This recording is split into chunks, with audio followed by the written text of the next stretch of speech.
I'm Shannon O'Shea from SOS Management. Mark Stout asked me to stop by and talk to you about some realities of the music business today.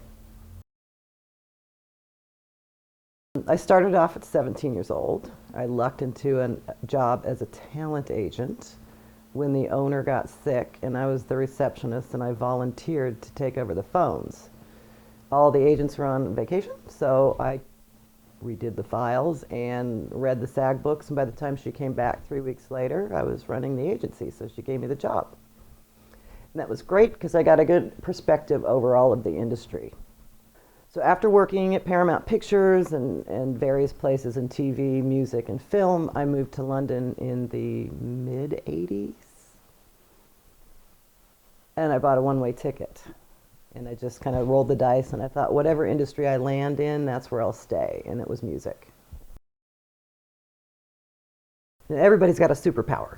My particular superpower is I can see and hear what people can do that maybe is an area they haven't thought of. So the next step there is to create a situation where they can comfortably explore it without too much pressure, but a little bit of pressure so they can see the potential, and then that sparks the creativity. So it's a delicate balance. It's a partnership really with the artist in creating a safe environment that has a little bit of a scariness to it. To have longevity in your career, you need to be diverse, and you need to come up with different parts of your being to express. Not everybody is one-dimensional. Everybody has multiple facets. So it's just a matter of expressing these in whatever media works for you. I have many musicians who discovered they were great photographers. Many drummers who discovered they were great writers. It's kind of like, where does your instinct lead you next? I've worked in a few different genres, but my most successful has been producer-based bands. In other words, multi-instrumentalist artists that were in bands first and they became producers. And then I talked them into being bands again.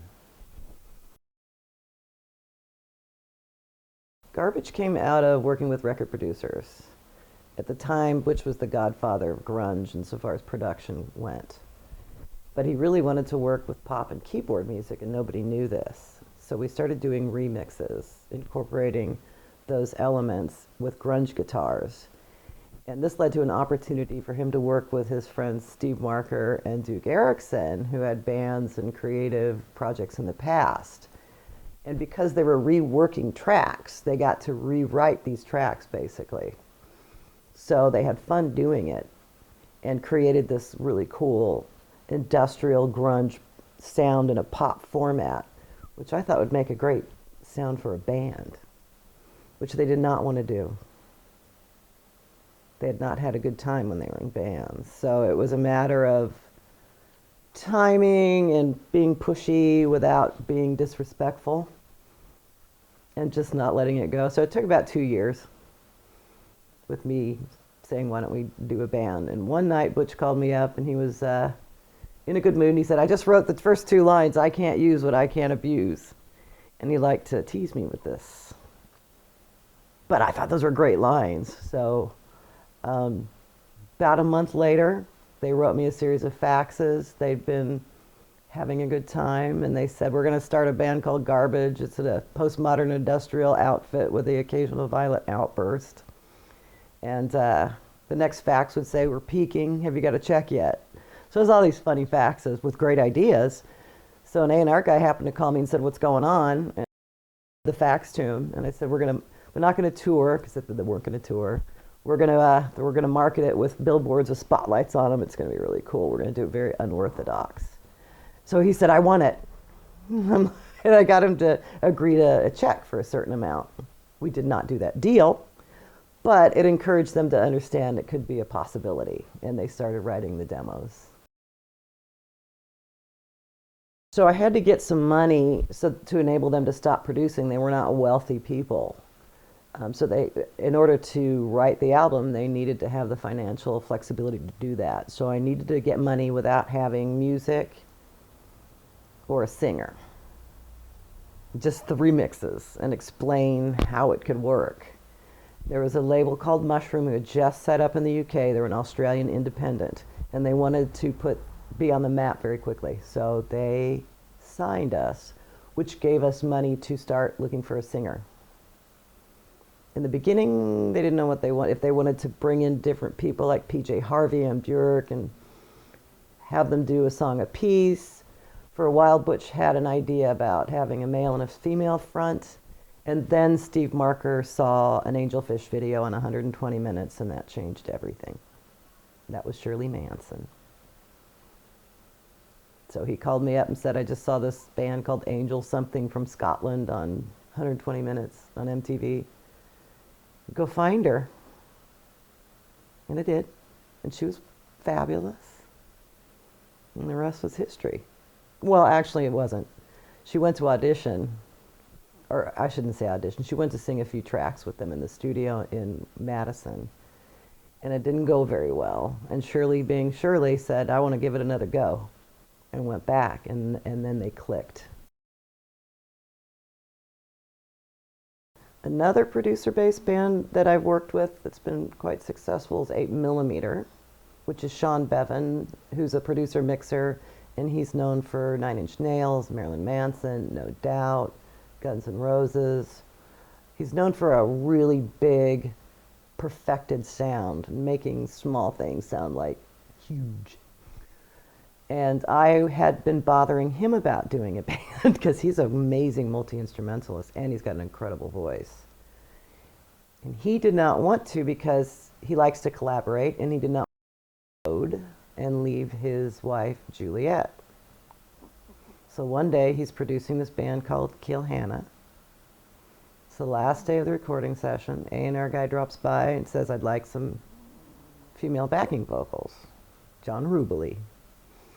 And Sean goes through his Rolodex, nobody's available.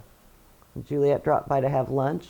He's like, can you just jump in the vocal booth? We can auto-tune if it doesn't work out. And the rest is history there. She jumped in the booth, and she could sing. Who knew? They'd been together 7 years. And I'd probably been bothering him about 5 years about doing a band. So they went home and wrote Give It Up and Never Enough, recorded them, brought them over, and I was ecstatic because it was perfect. Of their first show, Juliet's first performance, they got LA Buzz Band. Thank you, Kevin Bronson. And Shirley. Juliet had never performed before. So that was pretty amazing. Initially, we went after soundtracks. So I went after licensing right away because they didn't want to do a label deal. The internet was just starting. They wanted to stay true to the creativity, and we were going to try doing DIY. We wanted to experiment. So I went after licensing in order to fund the ability to be a band. I just made phone calls to my music supervisor friends. They loved the band. So they immediately became heavily licensed. Like 80% of their catalog has been licensed. When we went after licensing with 8mm aggressively, it wasn't really done. It was seen as, it was on the border of selling out, and I thought it was the new radio, as did Sean and Juliet. Now it's become one of the only avenues with which to get your music heard because radio has become so controlled by a corporation who only plays a few songs on a playlist on a national scale. Right, so 8mm's new EP, Heart-Shaped Hell, has been described by Antiquiet as a sexual intersection between early A Perfect Circle and Massive Attack, and I think that sums it up quite nicely. It's their most radio-friendly effort so far, and we're getting some radio play that's very promising.